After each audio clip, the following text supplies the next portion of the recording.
हाँ दोस्तों, स्वागत है प्रेम क्लासेस ऑफ मैथमेटिक्स में। अगर आप SSC, railway, RPF, CGL, GD, group D की अगर तैयारी कर रहे हैं तो आपके लिए ये रीजनिंग बहुत इंपॉर्टेंट है। ये आपकी परीक्षाओं के लिए अति महत्वपूर्ण होगा। तो आते हैं हम क्वेश्चन नंबर 1 को देखते हैं। यदि नीचे दिए गए विकल्पों में संबंधित संख्याओं को चुनना है। अब कह रहा है कि जो 5 का संबंध 250 से है तो 7 का संबंध 686 से है तो 3 का संबंध किससे होगा। ठीक है, अब इसको हम सॉल्व करेंगे। अब देखते हैं सबसे पहले कि इसका संबंध कैसे है। 5 का संबंध इससे कैसे होगा, 7 का संबंध कैसे होगा, ठीक उसी प्रकार से 3 का संबंध इससे कैसे होगा। अब हम देखेंगे तो जो ये कैसे लिखा है 5 को 250, इसके विषय में सोचेंगे। सबसे पहले 7 को देखेंगे ये कैसे लिख दिया, ठीक उसी प्रकार से हम 3 को करेंगे। तो सबसे पहले देखेंगे क्या करें कि सॉल्व हो जाए। सबसे पहले देखते हैं हम कि जो 5 है, 5 को ही कुछ किया है तो कितना हुआ था। 5 का क्यू करेंगे, जब 5 का क्यू करेंगे तो कितना हो जाएगा 125। 125 होगा, इसमें 2 से क्या करेंगे, 2 से गुना करेंगे तो हमारे पास 250 हो जाएगा। ठीक उसी प्रकार से क्या करेंगे, 250 आ गया। ठीक उसी प्रकार से 7 का हम क्यू करेंगे। जब 7 का क्यू करेंगे हम तो हमारे पास हो जाएगा 343। ठीक है, और क्या करेंगे, इसमें भी 2 से गुना करेंगे। जब 2 से गुना करेंगे तो 686 हो जाएगा। ठीक, अब हम देखेंगे यहां आ गया। अब देखेंगे कि 3 का क्यू करेंगे। जब हम 3 का क्या करेंगे, क्यू कर देंगे। जब 3 का क्यू करेंगे तो क्या होगा 27 हो जाएगा। ठीक है, तो इसमें क्या किए, इसमें भी 2 से गुणा किए और यहां भी 2 से गुणा किए, तो इसमें भी क्या करेंगे 2 से गुणा करेंगे। तो 27 गुना क्या हो जाएगा 54 हो जाएगा।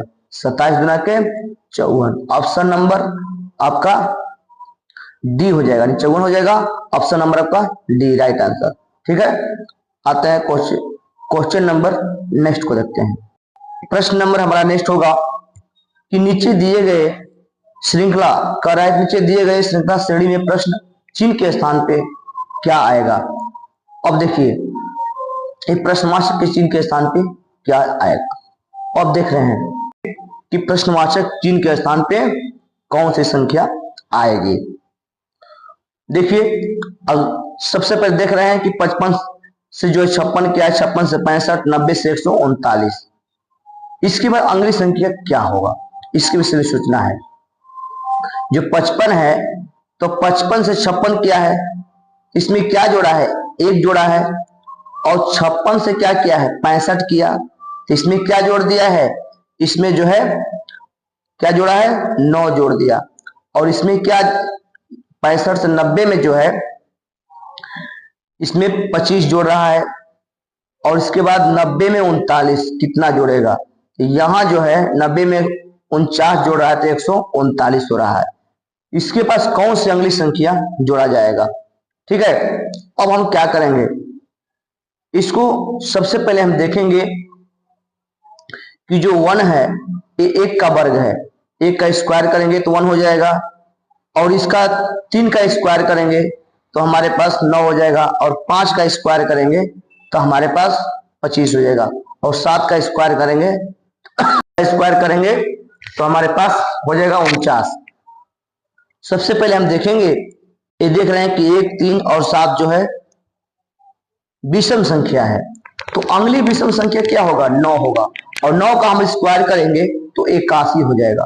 क्या होगा 81। इसमें प्लस क्या करेंगे 81।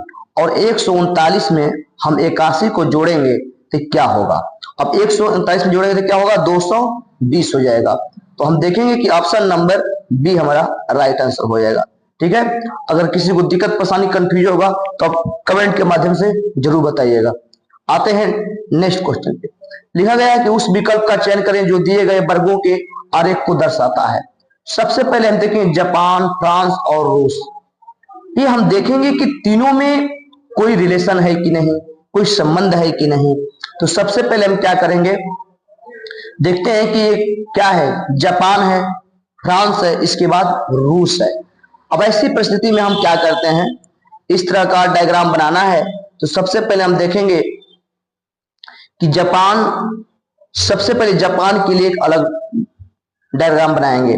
इसके बाद अब देखेंगे कि फ्रांस क्या है, कि फ्रांस, जापान भी एक देश है, फ्रांस से कोई रिलेशन है कि नहीं, तो नहीं, क्योंकि जापान भी एक देश है और फ्रांस भी एक देश है और रूस भी एक देश है।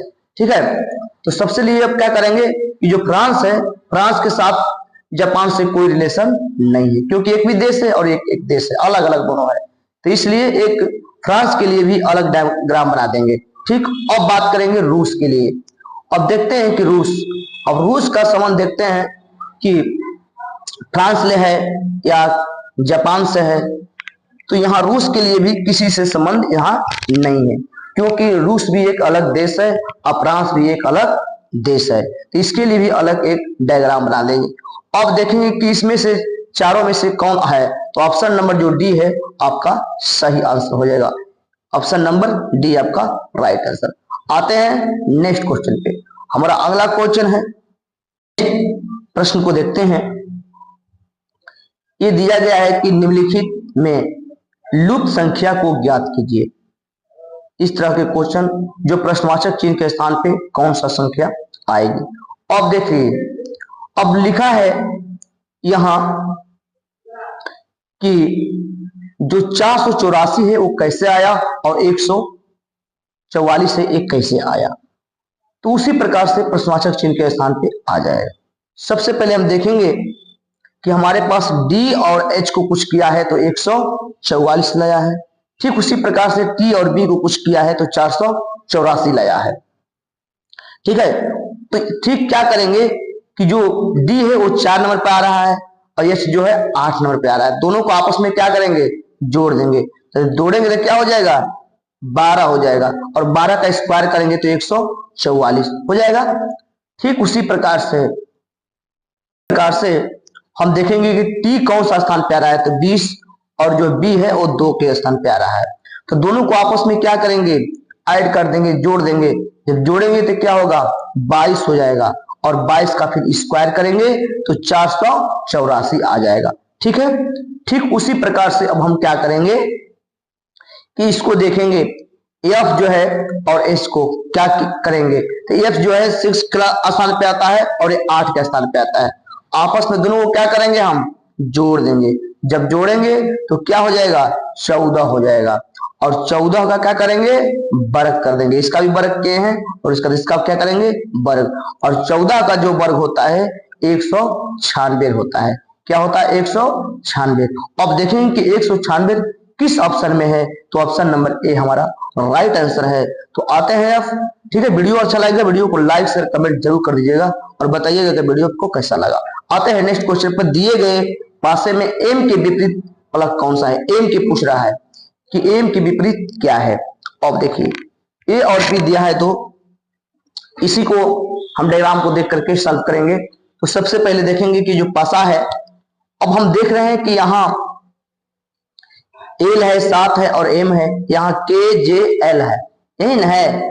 अब देखिए तो एल जो है, इसके बाद क्या है, यहाँ एल है, दोनों में आपस में संख्या देखना है, इसमें एल और इसमें क्या है, एल है।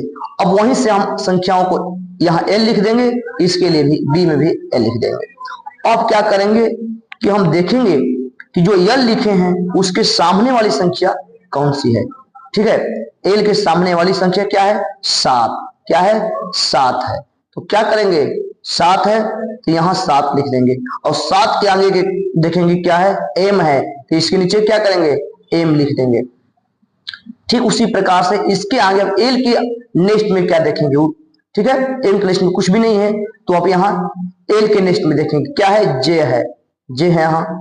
इसके बाद जे के ऊपर देखेंगे क्या है, के है, इसमें क्या हो जाएगा, के हो जाएगा। अब देखिए यहां जो है, अब एम के सामने के हो गया और 7 के सामने जे हो गया और एल के बराबर ए हो गया, दोनों हो गया। लेकिन अगर 7 के पूछता तो जे होता, लेकिन यहां पूछ रहा है कि एम के विपरीत क्या है, एम के विपरीत, तो एम के सामने क्या हुआ, के है, तो ऑप्शन नंबर बी आपका राइट आंसर हो जाएगा।